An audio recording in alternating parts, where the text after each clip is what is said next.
Bonjour, on se retrouve pour une nouvelle vidéo. J'espère que tout roule pour vous. Pour moi, ça passe crème. Ça passe crème. Nouvelle vidéo. Alors, le principe, il est simple. J'ai découvert qu'il y avait des figurines, des blisters, des jouets que je n'ai jamais vus en commerce. Je suis tombé dessus bêtement sur internet et j'aimerais vous faire partager ce que j'ai trouvé. N'oubliez pas que chaque fois que vous me voyez, on d'abord les...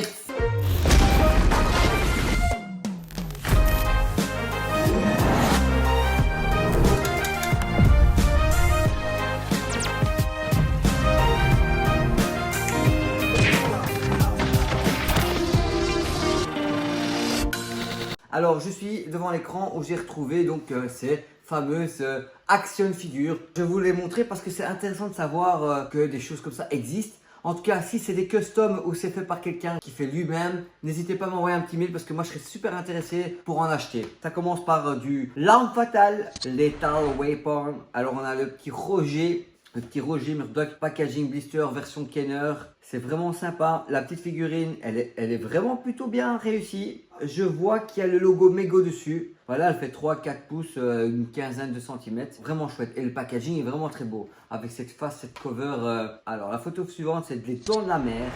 Joyce. Avec le chef Brody. On a de nouveau une type de figurine carte postale avec la cover du requin. Là, on le reconnaît pas trop bien. On voit qu'il a avec sa tenue de flic. J'aime moins. Maintenant, voilà. Si je le trouve, je suis preneur quoi. Je la trouve moins bien que Roger de L'arme fatale. Photo suivante. Ici, ah, génial, Fonzie. Moi, j'appelle ça du mégot. Alors, je pense que ça existe vraiment. Donc, c'est Fonzie de Happy Days. Il est vraiment chouette quoi. Une belle petite poupée comme ça. 8 pouces. Action figure. Des couleurs vraiment typiques des années 70. Hein. Ces oranges sont jaunes. Vraiment superbe. Photo suivante. Alors, on a de nouveau type carte postale thriller. Michael Jackson se transforme en loup. Et alors, on voit bien sa petite veste avec le M de Michael et son jeans. Le dessin est vraiment bien fait, je trouve. C'est chouette, hein. Suivant, ici on a la version de Michael de K2000, Knight Rider K2000. Je pense que ça existe. En tout cas, dites-moi si une de ces figurines que je vous montre existe vraiment, parce que ça, j'ai jamais vu de ma vie, quoi. Jamais. Peut-être aux States. Typiquement les années 80 avec cette couleur rouge, cette veste en cuir de David Hasselhoff. Vraiment superbe. Suivant, j'ai deux photos ici à vous montrer. Alors, la première, c'est Cornelius de chez Mego. Je pense que ça doit être des anciens Mego ou des customs. En tout cas, Cornelius comme ça, je ne l'ai jamais vu. Tiens, c'est marrant. Je ne savais pas du tout qu'il s'appelait Galen en version originale. Tiens. Parce qu'il faut savoir que c'est la version de la planète des singes de 1968. J'ai une Mego de Cornelius, je vous montrerai la prochaine fois. Ou je pense que je l'ai montré dans mon room tour. Donc n'hésitez pas à aller voir si ça vous intéresse. Et donc la deuxième photo, la planète des singes, Zira. Zira, il y a marqué 1963. Bon, je crois que c'est Lego parce que c'est encore le style poupée, hein, avec un rose bien flashy. Bon, je suis curieux de voir si quelqu'un possède cette version-là de la planète des singes. Très chouette, très chouette. Suivant, on a quoi? Soi-disant figurine, action figure de Chuck Norris. Vraiment trop sympa. Alors, Chuck Norris, c'est l'élite, hein, c'est le gars, le super-héros par excellence, quoi. Donc là, dans une version G.I. Joe, super chouette. A Real American Hero. Par contre, la figurine, elle se rapproche beaucoup moins de l'original. Le codename Chuck Norris. Donc ici, on a donc du Kenner de Chuck Norris, version Kenner. Je connaissais pas du tout.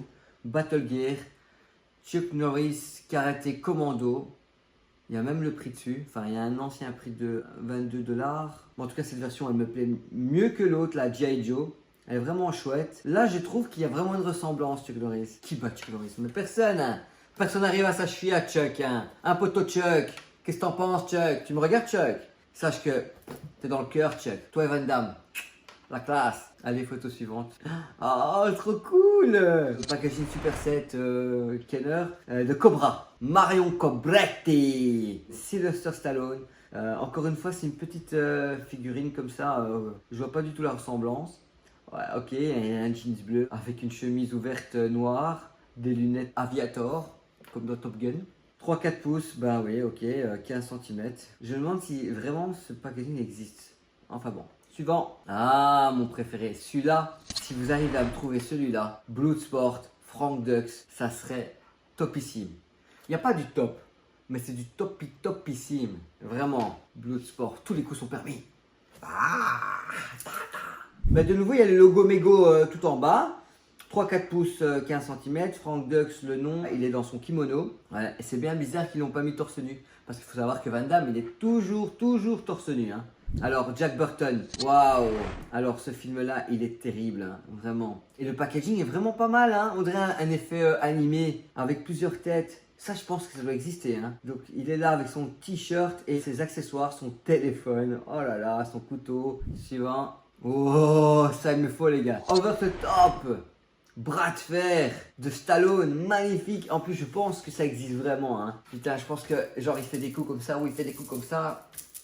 Quand on observe son visage, on dirait vraiment que c'est lui. Hein. Il y a moyen. Hein. C'est qui produit ça? Hein. Alors, Toys R Us, super marque fabrication de jouets. Hein. Toys R Us. Alors, suivant. Wow, wow, wow. Regarde qui est là. Magnum. Alors ça doit être... ouais, je pense bien que ça doit exister aussi, tiens. Oh, il est bien, hein, vraiment bien. Hein. Les années 70, ça, 70, non? Non, début 81, 82, je pense. Ouais, toutes ces couleurs, elles sont superbes. Hein. Vraiment, c'est ça que j'adore dans ce type de figurine. Hein. Ces figurines un peu carte postale avec la miniature de quelques centimètres, quoi, d'une quinzaine de centimètres. C'est vraiment, vraiment génial. Et on passe au dernier, version G.I. Joe, Rambo. Alors, effectivement, le packaging est vraiment super.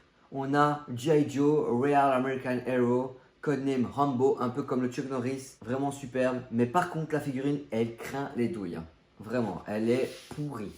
Elle est pourrie, franchement, franchement, tu as ça en main, tu sais même pas que c'est Stallone, quoi. Tu sais même pas que Rambo, il est là. Lui, il fait rien du tout, il est zéro. Moi, sinon, le reste, l'ensemble, vraiment, vraiment sympa. Bon, voilà, c'est terminé cette vidéo. J'espère qu'elle vous a plu. Moi, j'ai passé un agréable moment. Et j'espère vous revoir très bientôt. Mais tout ça, hein, on se voit dans une prochaine vidéo. Hein. Allez, ciao, ciao et on t'abonne X.